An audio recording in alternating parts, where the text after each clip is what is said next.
Tuwing umaga, ito ang paborito kong gawin. Maglakad sa gitna ng kahit-tahimikan at kagandahan ng kalikasan. Sa bawat hakbang ko sa kalsadang to, natututo ako pahalagahan ang mga simpleng bagay kahit gaano kahirap.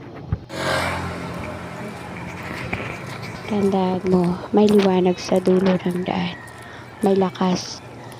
Ang buhay ay parang kalsada, minsan diretso, minsan liko-liko. Pero sa bawat hakbang, may aral, kaya kapit lang, tuloy lang. Hindi mo kailangang madaliin ang lahat. Minsan, ang tunay na tagumpay ay nasa mga tahimik na lakad at malalim na paghinga. Hi, pusa. Hi. Good morning, everyone. May kamatis.